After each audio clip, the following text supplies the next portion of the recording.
advice I give to young people is choose the job in large part based on who you're reporting to, who you're working for, because that has such a big impact. And the culture around the company or the organization, right? Like, don't go to work for XYZ company or organization because they do exactly what you do, but the people are meh. Yeah. Don't do it. Yeah, people don't quit jobs, they quit bosses is the old phrase, and it's very much true. It's so true. And I've seen it time and time and time again in my career and other people's careers where, you know, maybe they get reorged. All of a sudden, the person hired you that loved you and you love them and your friends and your career is up and to the right. All of a sudden, it's going sideways. Hey everyone, welcome back to the Ignite podcast. Today, we're delighted to have Caroline Winnett with us. She's the executive director of the Berkeley Skydeck, Go Bears, and she's been in the startup ecosystem for a long time. We're thrilled to have her. Thanks for coming on the program. Great to be here, Ryan. I keep saying sweet Caroline, like we were talking about before the recording. So Caroline, I'd love to get an intro from you for the audience. Sure, without singing this time. Well, great to be here, Brian, and join a fellow there, a fellow Hossie. So I've been running Skydeck now for, oh my goodness, almost 10 years. And I'm sure we'll talk more about Skydeck, but real quick, it's the Accelerator and Incubator flagship program of UC Berkeley. And before that, I have a bit of a windy road. I started out as a professional concert violinist, played classical violin, but my heart was always in business. So I applied to Haas at Berkeley, and they remarkably let me in. Is that undergrad? This experience, the MBA program. Oh wow! And so you majored in violin and music, and then you undergrad. Yes, I went to conservatory. Wow. Yes.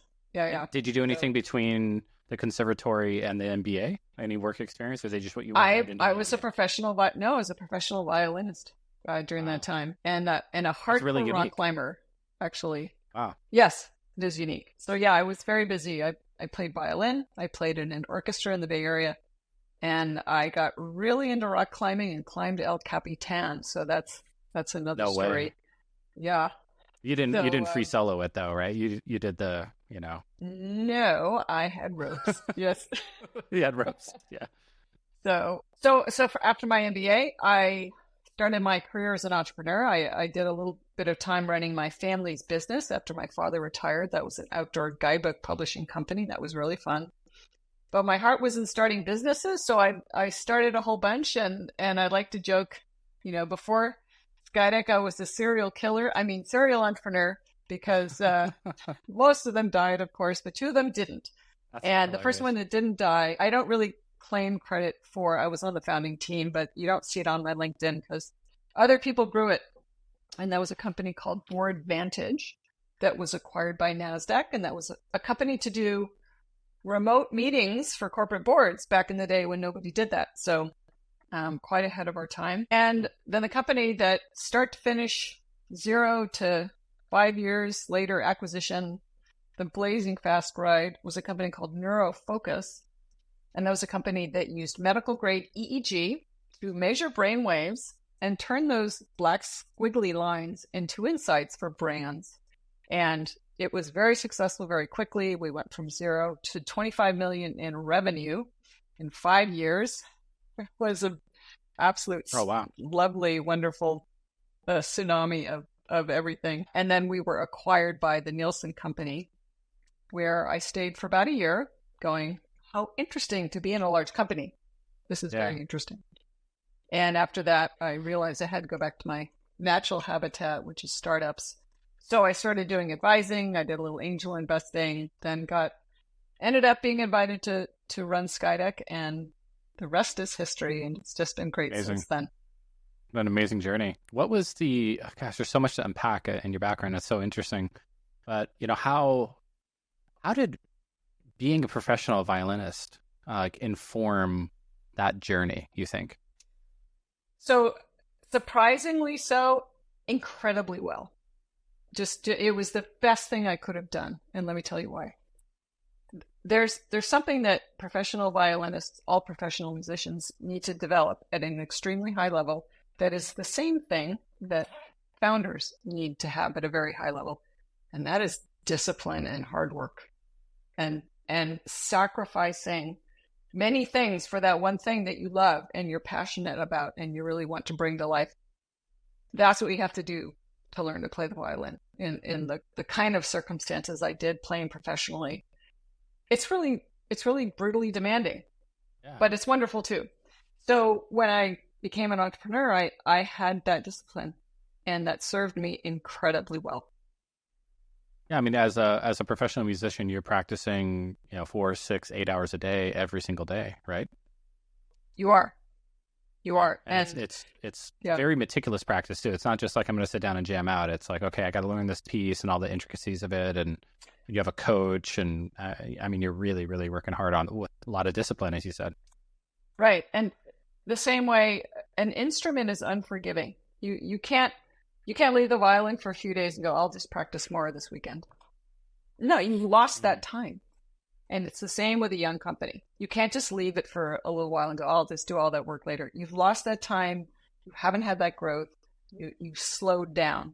And you just can't do that with a young company. It needs daily care and feeding for it to grow. Yeah.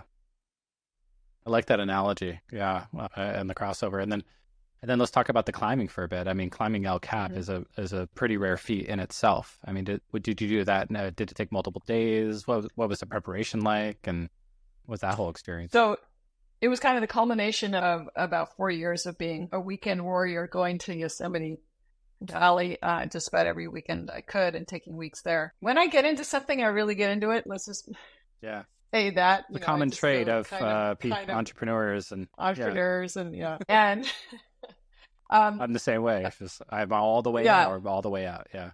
Right. So I would say, let's do 100 episodes. Why not? Here we go. Let's just keep going.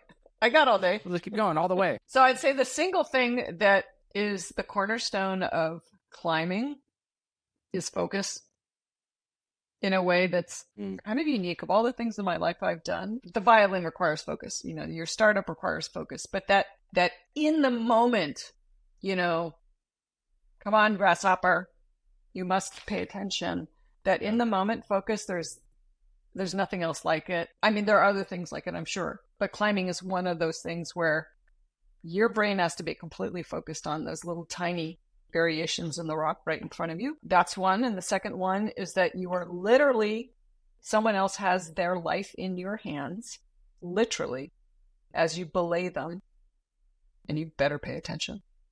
So not quite the same in a startup, but similar where, someone is so highly dependent on you. If you don't belay them properly, they could die. So it's a very all-encompassing activity, and I love that.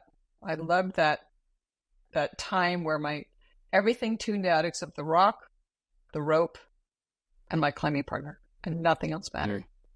Yeah, you get in the zone. Mm-hmm. For me, there's only 2 places these days. Well, there's a few, like podcasts. I pretty much get into the zone or talking to founders. Playing basketball. I play basketball poorly because I'm getting old for it. But I'm still in the zone doing it. And then video games, actually, for me. Just kind of zoning out, getting into it's just click, keystrokes and just really into it. So let's talk about the transition to Skydeck. So you exit this company, you got the golden parachute, and you're chilling at this big corporation, and you need to get back to your roots. And you're lucky enough. How did that introduction or request to interview happen? Was it just a random connection or somebody you'd interacted with in the past? Did they know you were on the market? How did that come to fruition? And then, walk us through kind of that first 90, 180 days, year on the job, and what you saw there, and what you changed right away, and what was going well, what wasn't going well, all that stuff. So I went to a party. That's how I got the Skydeck job. I mean, it was an event for a campus organization called Cal Performances, which actually now I'm on the board of trustees. Our performing arts organization on campus. A friend of mine was on the board. I went to that event, and I happened to run into the dean of the business school at the time, Rich Lyons, now our chancellor at that time, dean of the Haas School. Dean Lyons, a legend. Yeah, absolute legend. Just amazing. I think he's gonna take Berkeley to a level that hasn't even been imagined yet. Oh, I believe it. I mean, he took Haas ask to me in 10 years. Level. I mean, Ask me in 10 years. Yeah. I think he's going to do the same thing for the whole campus. Yeah. So we started chatting. I knew him a little bit because I'm a hustle alum. We started chatting, and little did I know they were looking for a new executive director at Skydeck. They ended up inviting me in for an interview, and voila. So I wasn't. You're the right woman for the job. But yeah, and they wanted a Cal alum, and I'm about as blue and gold as you get. I went to Berkeley. My family. I have 2 kids at Berkeley right now, actually. Oh wow. Okay. So I'm pretty go Bears. Bleeding blue, as they say. Yeah. Yeah. So when I joined, golden blue. Actually, the Skydeck program was, let's just say the former ED hadn't built a program. There was just really a couple of startups hanging around in this beautiful space we have. Not really much going on. So I really started from ground zero. And there were a few advisors there and a few startups. And I had to build everything from the ground up. So I started the advisor program. I started the accelerator batches, picking the unusual. How many batches have there been now? Because that's been, how many batches have you done now? We're underway for batch 18 right now. Wow. Okay. How many a year? Yeah. 2 a year. 2 a year? Yeah. Yeah. Yeah. I mean, and I remember when I went to Berkeley for my MBA, and my wife went there as well, and she was a couple years advanced. So she started in 2013. There wasn't a lot. I mean, there was a little bit of startup, entrepreneurial kind of things happening. And definitely by the end of the decade, later in the 2010s, I could definitely feel the shift. And as a VC now, 10 years on, I definitely feel the startup community coming out of Berkeley in a way I didn't feel it 10 years ago. And it's changed. So maybe, so much. you have a lot to do with that, right? Running Skydeck. So maybe Skydeck walk us through some of that stuff. Yeah, we've been a big part of that story. So just to give you a sense of the growth of the program, when we launched our first accelerator batch 1, we had 55 applications. Woohoo! We were like, great. Our current 55. Application. Great. Wow. 55, yeah. Now we're getting for each batch over 2,000 applications. Oh, wow. So, and then how many can you take in? Yeah. So we have different programs at Skydeck. So for the accelerator track, our most competitive track, we take about 20 out of 2,000. We can do the math. As selective is like the best out there, like YC or any of the other ones. Absolutely. Yeah, absolutely. And when I started, there was a handful of advisors hanging around, and now we have about 600. And we now have a full-time staff of 9. And of course, what really ignited everything was the launch of the there's that word. I love that word. Ignite. Yeah. Yep. So, people ask me, well, what's unique about Skydeck? Actually, we are, to use the word in the true sense of the meaning, we are unique. There is nothing else like Skydeck. And that is because we're a startup accelerator. We have a demo day. We have funding. We move everybody really fast. That looks like a private startup accelerator. We're not. We're a program of UC Berkeley. I work for UC Berkeley. My whole staff works for UC Berkeley. So that means that we have a very different identity than a private company. We are a mission-driven educational institute that exists to support the education mission of UC Berkeley. And as it turns out, doing what we do does that beautifully. So we have 2 goals that are equally important. One is to be the world's top accelerator, period. Just the best one in the world. Period. No qualifications. And then the other equally important goal is to support the public education mission of UC Berkeley. And both of those work great. Why? Well, because when we do what we do, we bring all sorts of talent to Berkeley. The founders, students go, I want to go to Berkeley. There's this cool accelerator there. All of the students who attend our intern fairs, and that's like 2,000 students a year that attend our intern fairs, looking for a startup to be an intern for and get that hands-on practical experience, right? So we do all that, and here's, I use the word ignite. Here's what set the whole Berkeley alum on fire. So you and I are part of almost 600,000 living Berkeley alums around the world. Wow. And turns out we're all pretty go Bears. We love our university and we want to engage. I had a great experience there. Gave me so much. Yeah, there's a lot. Yeah, and I would venture to say that Berkeley alums are pretty darn competent accomplished. They're doing interesting things. They're smart, right? I'm definitely below average of what you just said, but yeah. Totally doubt that. I don't believe it at all. So how do we set that on fire? Well, here's what we did. So backing up a little bit, when I joined Skydeck, I said, let's do an accelerator and we need a fund. So I said, hey, Berkeley, let's launch a venture fund. And they said, sorry, we can't do that. Oh, we can't do that. We're nonprofit and blah, blah, blah. Doesn't work with our, funding. Yeah. Can't do it. I said, yep. Okay. Well, I found somebody to launch a private fund. I found this great fund manager who was actually one of our advisors. And I said, his name is Sean. I said, hey, Sean, I want you to launch a fund and I want you to invest in all the companies that we choose in our accelerator program. And I want you to give us half the carry. And Sean said, that sounds fun. Sure. Sean's a very smart, also Pell alum. Yeah, I think I've had a couple calls with him. Yeah.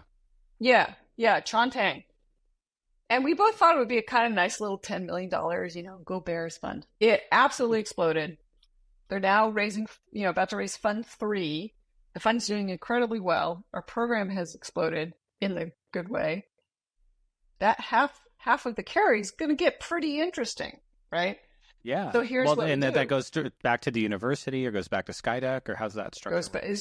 Goes back to the university via Skydeck. And then when so it's tax-free, basically. Yeah. Yeah. Yeah, and the fund, Sean gets to make a charitable donation, which is great. Right. So it benefits the fund as well. So, what is our simple goal? Find the next Tesla, Apple, Google, invest in it, and voila, nobody pays tuition at Berkeley ever again.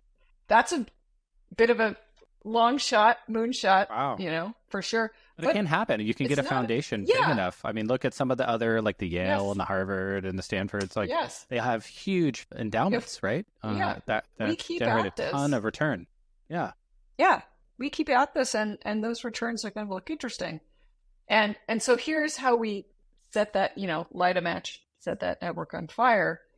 Is we have a startup and maybe the founders went to Berkeley, maybe they didn't. Doesn't matter because we call up, so Brian, you're an expert, right? You're a VC, right? You've got all sorts of expertise. You understand podcasting. Say I've got a startup that could use your expertise. I call you up and I say, hey, Brian, I have this startup. They would like to talk to you. Oh, by the way, if they succeed, Berkeley benefits financially. Will you talk to them? Most of the time, that's yes. Yeah. Most of the time, that's the power of the network. Yeah. Yeah. And so we have what any VC would just kill to have, which is an incredibly powerful, large, and highly motivated network to help. And we love it. The alums love it. People who aren't Berkeley alums go, oh, that's cool. I can help this company and Berkeley gets money if they succeed. And that's very cool. Right. So that's amazing match. Mm-hmm. I love that. And so back to the thesis on Skydeck, you guys will accept any startup, whether or not they have a Cal affiliation or UC affiliation, or does like one founding member need to have? So just any great startup can come through the Skydeck. Any great startup can come through. Of course, we look very closely and we prioritize getting to know all the Berkeley startups, of course, from our campus or our alums, also our sister campuses, of course. But really, it's a competitive process. The best startups win. And then we have an incubator program called Pad 13. And for startups that are too early, especially a lot of student startups on campus, or maybe faculty founders who are still really early stage, that's where they go to the incubator program. So we make sure that we can not only do all the great things about, finding the next Tesla, Apple, Google, we can also serve our entrepreneurs on campus and our alums. Yeah. And I remember Lean Launchpad being around. Are you guys kind of partnered with that program? Is that program still around? Mm-hmm. Yeah, it is. Mm-hmm. Yeah. Mm-hmm. And so you're prioritizing the Berkeley students and programs coming through. You have this incubator that kind of sits before the accelerator. You're getting 2,000 applicants, which is insane. I had no idea it was that big. And then what about the fund itself? Does the fund have a certain thesis that has to tie it to Cal, or is it just a for-profit general kind of fund? So it is like any other seed fund, a private seed fund with general partners, associates. The fund's thesis, what they do is number one, they invest in all the companies that we accept into our accelerator program. Of course, we work very closely with them. We all want the fund's opinion, right? Because they're brilliant investors. Right. So they do that. That's their number one job. But they also can invest in startups founded by Berkeley students, faculty, or alums who didn't go through the accelerator. So they've made a few of those investments in interesting companies that are later stages. So they can do that as well. Right. And then what's the deal, right, that you give founders, right? Yeah. You're one of the 20 companies that comes in, YC has their, $125K for 7%, YC does something similar. What is the kind of the deal? How long's the program, that kind of stuff? Yeah. So we have very founder-friendly terms. Each company gets $200,000 for 7.5%. Oh, wow. And that's a standard deal. That's a good deal. We consider ourselves, who doesn't? But I think this reflects that we really mean it, that we're really very founder focused. And, we don't do giant numbers. The fund is not making hundreds of investments a year. It's making 40 or it's making about 50 investments a year, which is a lot. 50 is still a lot. Yeah. So right. Every single of the 20 startups in every single batch they invest, that comes from the fund, the 200K. Yes, exactly. Okay. And then do you do any follow-on, any reserves, or? Yes, the fund does do follow-on. They make that determination who to follow on. So it's been an amazing public-private partnership that we don't see anywhere else. We don't know any other university that does this anywhere. Well, especially public, right? Stanford has their stuff going on, and but not to. I don't even know if it's to the scale. They have their accelerator and. It's not to like the way that you guys have institutionalized it as an accelerator, as almost like a YC for Berkeley. Let me tell you how it's different. So some other universities that can make investments like Stanford and MIT and Harvard, and they do invest in venture funds that serve their community, and that's great. We think that's great. What we've done that nobody else has done is get a public university and a private fund to actually want to work together every single day to support startups. That I don't see anywhere. I don't see that happening. That's unique as far as I know. And it's worked out just amazingly well because our incentives are aligned. We have the same goal. Let's help these companies grow, get big, because it will support Berkeley. In our case, that's what we want. And in the fund's case, they're doing what every fund manager does. They're getting returns for their LPs. Yeah, and it gives you a really good pool to fundraise from. As a fund manager, I know fundraising is always the hardest thing. It's probably the hardest thing about running a fund. And if you're tied to, Berkeley student success and Berkeley community success, you can go out to Berkeley and say, hey, look, we're going to help Berkeley, and here's how we're going to help Berkeley. Do you want to invest? And, a lot of people will say yes to that because they want to help Berkeley. Yes. So and also financial investors. So the investors in the Berkeley Skydeck Fund, there are some alums. It's by and large, it's institutional investors who are like, I want my money back. Give me, this is a financial deal. This isn't isn't Berkeley nice deal? Actually get you through the door, but it's really the financial, right. Yeah. And that's great because, we're not running a charity. We're running a program that will live and die based on how good it is, right? So I mentioned we had those two goals.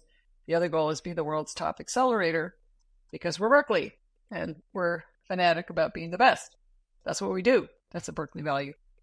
So we want to be the best. And if we're the best founders will want to come. They'll get accelerated, and then all that other good stuff will happen. Yeah. How have the Haas principles percolated throughout the campus now? The student always, Yes. Oh, absolutely. Question the status quo. Question the status quo. Exactly. Beyond yourself. Beyond yourself. Yeah, sure. I love those. Those are so good. So what's the vision? Beyond being the best accelerator, which I think is a lofty goal and a grand vision, 5-10 years from now, you're 15-20 years into this journey. What does success look like for you looking back? Like, what do you hope to accomplish? What is it like? Yeah. Oh, I love that question. So as part of Berkeley's vision, part of, what I'm sure Rich is planning to do, Rich wants to make, he will want to make Berkeley the #1 university in the world. That's which it kind of is, right? I mean, it's up. Yeah, and make everybody kind of realize on any list, it's like the #1 public, if not top 5. Right. All. Yeah. Right. Yeah. So we want to be recognized as such, and we know that getting there is hard and staying there is harder, right? And there's always rankings and things rotated stuff, but we want to be unquestionably one of the top accelerators in the world. Period. That we want that. I want Sean to have come to campus with his checkbook, whipped out a check, and wrote a number with like a whole bunch of zeros on it, and handed it over as a nice donation to the foundation. And some just remarkably large number of zeros on that, and that will go to support education. I want that to happen, and then most of all, this all stems from what we what do we do? Like what's my job? What's my staff's job? In a way, we're coaches, right? We're kind of like teachers. We have a class that turns over every 6 months. What we hope we've done is helped founders develop into the best founder they could be and create solutions that really solve the world's problems. So, a company come out of the Skydeck that would transform energy, that would cure cancer, that would suck all the carbon out of the air and put it in a nice little box, that would make it so AGI that... or, Yes, make it so that AI is our nice little friend out there. And doesn't turn into the matrix. Yeah, that's what we hope. We hope that some of our startups are just world-changing solutions. Yeah. Why do you think it's been so hard for other universities to replicate this sort of formula? What kind of holds them back? And, because there's other universities that are, nipping at your heels in terms of alumni count or prestige. What do you think holds them back? They're not Berkeley. So there's a couple things. There's not one answer. There's a couple of very important things. And one of them is, I'm really serious about this unique public-private partnership. I'm really glad the university could not do a fund. I'm so happy because we would not have had this amazing partnership. So some of the other universities, Stanford, MIT, they make the investments. They have their own fund. Fantastic. Okay, yeah. They have their own fund. They do their thing, and that's great. I'm not saying that's a bad thing. I'm just saying I'm glad we had that constraint because it turned into a really amazing solution that served us. But it aligns incentives, right? Because if you have people that work in corporate venture capital, not a knock on anybody that does, but the incentives aren't the same as if you run your own fund, right? Because if you're getting 10% of the profit, you're a lot more motivated than if you're getting some single digit profit percentage sharing or something. It's just not, the incentives aren't there. The incentives are basically to go work at a fund eventually and leave corporate venture capital or university venture capital. And so you have to have, and this is arguments I have with, my very leftist friends sometimes, is like, you have to have some incentives to motivate people, and you have to protect against the downsides as well. No incentives, no motivation though, right? So you have to align people's incentives. Yeah. So true. So true. So that's one thing, is our unique setup for that. Number two, there are universities with a lot of alums, but I will argue it's pretty hard to beat Berkeley. It's pretty hard in terms of been at it for a long time. Yeah, just a century and a half. And that's a lot of very smart people all over the world in various industries. In fact, the #1 supplier of talent in Silicon Valley is Berkeley. Wow. Right? So that's which you wouldn't guess, because a lot of people would think Stanford or No, and there's a big difference between Stanford and Berkeley. We're a lot bigger. There's a lot more of us than there are of them, right? So size, power, and expertise of the network, and the history too. Like, I watched the Oppenheimer movie, and I was just so thrilled to see the campus and just see these scientists a century ago arguing about how to build atomic weapons and atomic energy a century ago. That was almost 100 years ago. People are at Berkeley, some of the smartest people in the world. The concentration of brain power in the city of Berkeley and the surrounding area it's phenomenal. Yeah. I love that you can go into the local Pete's Coffee and you're ordering your coffee and there'll be some sort of guy standing next to you, a little bit disheveled, hasn't shaved, and like, is that a plumber or a Nobel laureate? Yeah. I don't know. Yeah, you walk around the campus sometimes. Yeah, exactly. I'm like, I won the Nobel Prize, like, you would have never guessed. Yeah, there's one who lives nearby. He kind of walks by my neighborhood. I'm like, all right. Yeah. But here's another big factor. Location. If we were Berkeley and all else were the same, but we were in a very small town in the middle of a very quiet area, we couldn't do what we do. We're in Silicon Valley. And that makes a huge difference because the whole ethos, ecosystem, resources, investors is right at our doorstep. That makes a huge difference. Yeah. So there are really high quality universities around the world, but they're not in Silicon Valley. Right. So that's a huge benefit for sure. Yeah.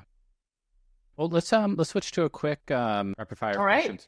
I'll ask questions. You give me your immediate response. What is the best piece of advice you ever received? It's all around. It's what we start out this conversation with. Discipline. You have to develop discipline. It doesn't matter what you do. If you don't have that, you're going nowhere. It doesn't matter how smart you are, how passionate you are, how privileged you are. It doesn't matter. Yeah. You're going nowhere.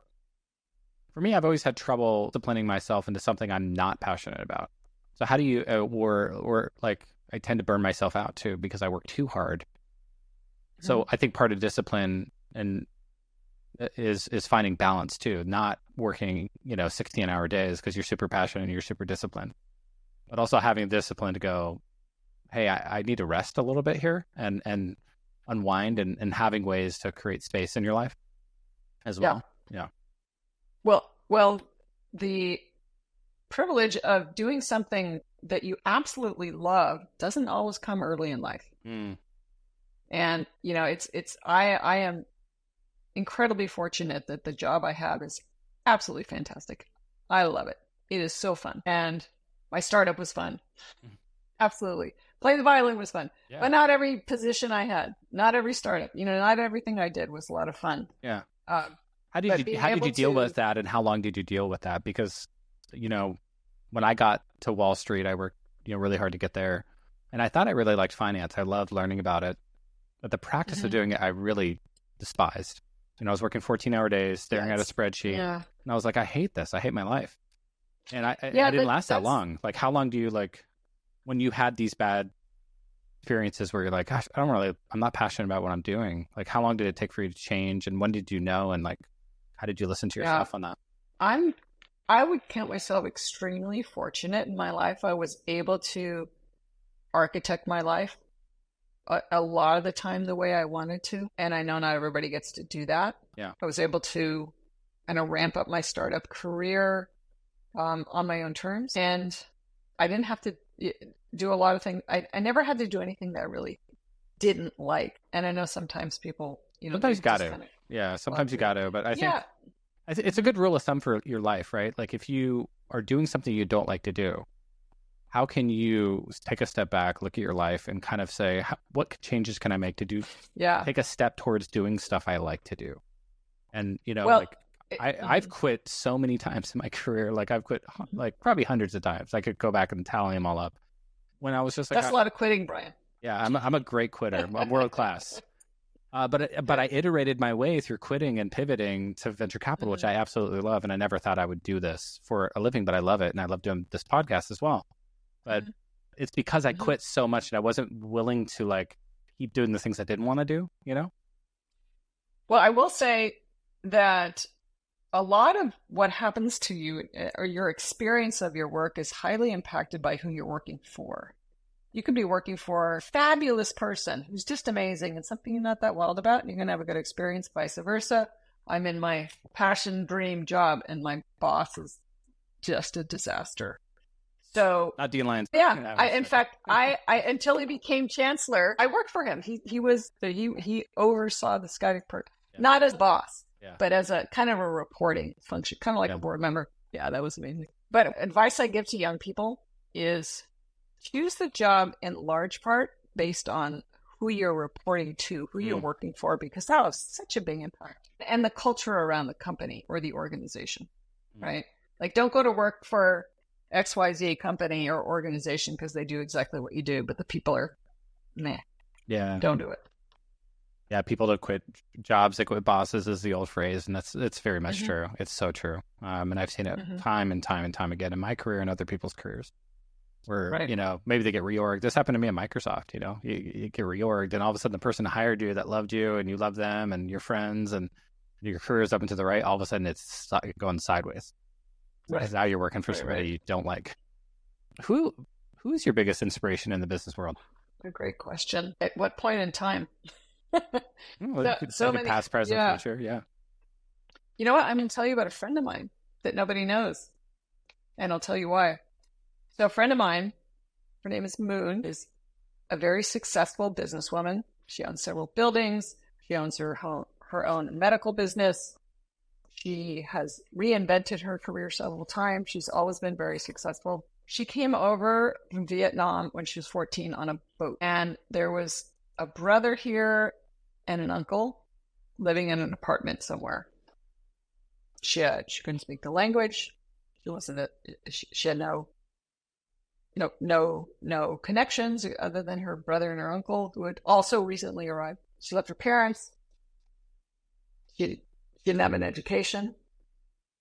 And she picked herself up. She got an education. She started businesses. And she never complained once about anything. Right.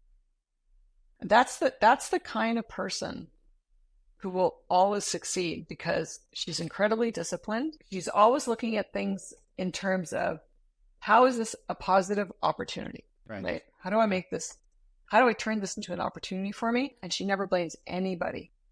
Never blames anybody else if something goes wrong. She just moves on. I love that. This is why I love it. This is why I love immigration for the U.S., right? That's why I think a healthy immigration policy is so positive for us because it brings these highly self-efficacious people that have a chip on their shoulder, like a wind in their sails, and they don't take no for an answer. They grind, and that's we're a nation of like immigrants and grinders. And I grew up poor, like a white male, in suburbs of Seattle, so I had some breaks, but I grew up pretty poor on welfare and all that stuff. But it created this energy of like I need to succeed and have discipline, right? And so I relate to stories like that, and I relate to lots of immigrants because of that. And we have obviously lots of immigrant students at Berkeley and the grad school programs and stuff like that. And so you see on the other end of the spectrum really entitled people who are born here, maybe they're third, fourth, or who knows how many generations, and they're just like, what can the government do for me? And and it's all everyone's fault. It's the immigrants' fault. It's this fault. And it's like, well, like, have you gotten education? Have you figured out how to create value? Do you know what you love to do? Are you grinding? Are you having discipline? Yeah. Or are you just like waiting for stuff to be handed to you? Because if you're waiting for stuff to be handed to you, there's going to be some immigrant like Moon that comes along and just eats your lunch, right? Because they're grinding. Right. So I am so with you on this, Brian.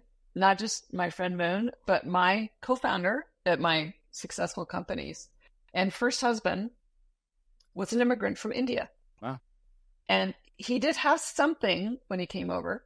He had admission to a graduate school in the U.S.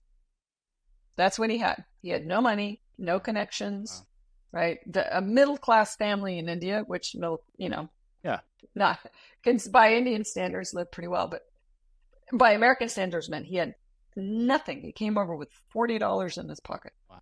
So he got a master's program, and then he got into the PhD program at Berkeley. And it was a slog for him to pay that graduate school tuition. Yeah.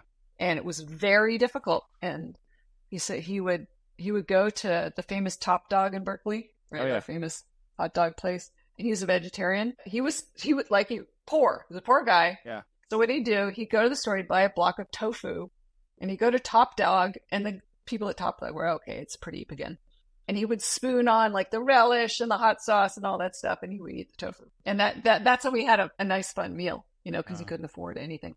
And when I met him, he was just finishing his PhD. He had nothing except his brain and his grit and his incredible discipline. And he went on to become an incredibly talented entrepreneur. He's still founding companies. He's writing books, very successful, absolute perfect shining example of an immigrant who comes over and goes, I'm just going to work really hard. In fact, I know I have to work 5 times harder than the other guys who were born here and don't have an accent and don't look like me.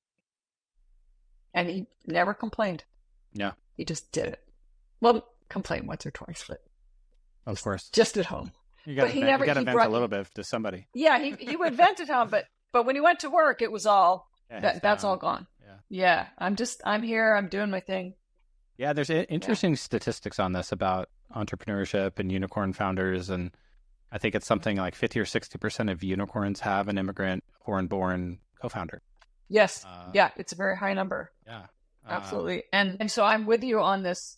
Can we please just open up the floodgates for the entrepreneurs? Because of course we see this at Skydeck all the time. These incredibly talented entrepreneurs, and they have to work to get a visa, and then they come here and they need to get a visa to stay here. If you could get into a school here and major in a STEAM degree, a STEM, you should be able to stay. If you graduate with a PhD from an American university, you should get a green card stapled to your diploma. Pretty much, right? You defended your thesis and got the absolutely. Yeah, here's your green card. Yeah, absolutely. Congratulations. Yeah, you're smart. Please don't go home. Right. Stay here. Right. Exactly. I love that.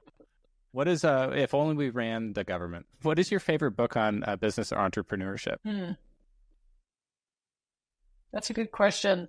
I haven't thought about that in a while. Yeah, I'm gonna say something kind of retro because it's not on entrepreneurship, but I'm gonna tell you about the book that when I read when I was in high school, I was like, I'm going into business. It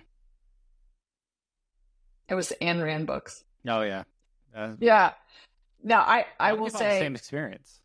Yeah. Yes, those books were incredibly inspiring. They're written by a woman, which was meaningful to me. You know, in the 70s. As a young woman thinking about her life. And I am not a libertarian, and I think I like capitalism, but we need some controls and, consumer regulation and social safety nets and stuff. I agree. We do need that. Yes. Yeah. It's not like just, dog eat dog. And if you can't survive, you drown, but Right. Right. But those books made a huge impression on me and I knew at that point, even though I ended up doing this detour into professional violin, I knew at that point that someday I was going to start businesses. I knew it. And I kind of got off on a little tangent, a wonderful tangent. I loved it. I loved that I learned to play the violin to an extent that I can still play and enjoy it after all these years. But that's what remember if there was an aha moment there, or like some sort of philosophy or line or story from the book, or... It was the way, not one particular thing, it was the way she would just express how humans can really be their best selves if you give them the right environment and you take away the shackles, you set them free, right? To create, and in a way, it was extremely, really inclusive and democratic the way she put it, because, she had this character who just leave him alone and he'll go do these great things. Right. Yeah. And the same way, my first husband, Pradeep, came to this country, and this was a place where he could just be in a real way left alone to just go run, right? And that's the kind of environment we try to give to our founders. Like, we're going to make things a lot easier for you. So, you need a lawyer? Here's a lawyer. You need advice on go-to-market? That's what we got. You need a place to work. You need $200,000. Here you go. Yeah. Just run. And go do what you want to build. We're going to take away as many constraints as possible. And that's when, people can really shine. Yeah, I love that. I'll have to go reread those books. I haven't read them in 25 years. What's your... I haven't either. I know what I think if I read them. I'd probably go, what is this crazy stuff? Yeah, what is this crazy stuff? But I find myself getting more libertarian tendencies as I get older and wiser. But what's your favorite success story from Skydeck? I love that. There's so many. So I'll give you a few. So the startups that we love to brag about, because there's a couple. Some of our biggest success stories in terms of fundraising and stage where they are, a company called Hayden AI. They make systems that cities install to monitor traffic. And so it's a hardware software technology that's been super successful. And they are on the Series D, I think. We also have a company we're doing a great job building an AI platform called LinesDB that were founders that came to us, international founders, of which we get quite a few. Yeah. And you run some programs was overseas too, right? I think my understanding is you have some affiliated programs like in Italy and some other places. Yes. Yeah, we've been running programs in Italy. We're doing programming in Japan and Taiwan. We're getting out there. Yeah. Getting out there in the Berkeley world. worldwide. And then we have a company that came up through our incubator program, so a company called Deep Scribe. And they joined our incubator program when they were students. And they were working on a platform so that physicians could record their patient notes, and then it would get written for them. And the founding story was great, sort of a classic, I'm solving my problem story. Yeah. One of the founders had a father who was a physician, and he remembers painfully his dad couldn't play with him because he was sitting in his office writing up his patient notes. Wow. And then he went to Berkeley and he started studying CS, and he's like, wait a minute, I can build something. So he got some friends, and they did, and they're doing extremely well. They went. That's amazing. Then they graduated and came to the Accelerator program and doing really, really well. That's amazing. Last question. What's your favorite place to unwind in Berkeley? Oh, my God. My ice bath. Oh, you do the cold plunges? I do. You have do you just pour ice into it? It's actually like refrigerated all the time? No, I went for the model that it is the only brand on the market, I believe, that actually makes ice. It's called a Morozko Forge. Highly recommend. Really well made product. And I can turn it literally down to 32 degrees Fahrenheit to 0. What's your ideal temperature? So, like, what's the? I keep it at 34 because if it's at 32, there's too much ice. Yeah. No water. Or to get in, it's like getting into a frozen pond or something. It's just big chunks of ice on the top. Oh wow. So at 34, there's just a few chunks, and how long do you stay at 34? 3 minutes. Oh my God. Okay, that's cold. We live out east of Sacramento. We moved out of Silicon Valley during COVID. I live by Lake Folsom. Well, here, we're not that high up, 500 feet up above sea level, but in the winter it gets pretty cold. So our pool will get down to around the low 40s, never in the 30s, but 42, 44. That's good. And I'll just go cold plunge in the pool. It's actually really refreshing. So we've been thinking there you go. for the summer about buying something like that. So I'll have to look into that. I got to tell you, it doesn't get hot in Berkeley that often, as you know, but on those very few super hot days, there's nothing like getting in the ice bath. Yeah. And it's cooling your whole body off and going sit on the deck in the sun. And well, my favorite is actually going back and forth in the winter and having the hot tub up as hot as it will go, 104, 105, and then going in a 40-degree pool and kind of going back and forth for about 10 or 15 minutes. It just tingles and just, I have a sauna. So the ice bath, and then I do the sauna. Yeah. So I love that. It's amazing. So thanks so much for coming on. I could have talked to you for another hour. Where can applicants to Skydeck or founders or whoever wants to get in touch with you get in touch? Yeah. So applications are open right now. I'm not sure when this podcast will post, but they're open until August 3rd. We welcome founders from anywhere. We love early stage. We just come and apply. So go to our website, skydeckberkeley.edu, and you can get right to our apply page. We take all industries. Come on down. And is there a startup that's too early or too late for you guys for Skydeck? Not too early, but I will say it's pretty rare. We take, a couple of founders in a PowerPoint. You would have to have shown maybe a previous exit or something that shows, some truly exceptional talent or ability. Have a little bit of revenue, some users, built something kind of that early. Yeah, something we can look at and assess. Yeah. Okay. Yeah, and something where there's a team. There's more than one founder.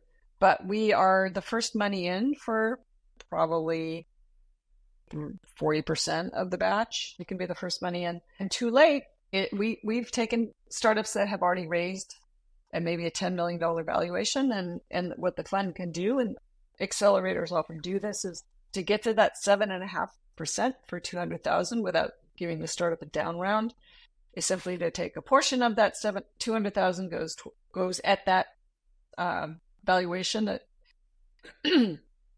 but then the rest is taken up through founder shares. So we've done that a number of times and taken startups that have raised even a couple of $1 million already. Yeah, I've had to carve. I do a lot of pre-seed, so I've had to carve out my my MFN and stuff like that for accelerators before. Right. So most of your good early stage investors will do that for you. Yes, our fund will too. Thank you so much for coming on. Really appreciate it. It's been great, Brian. Thanks, Caroline.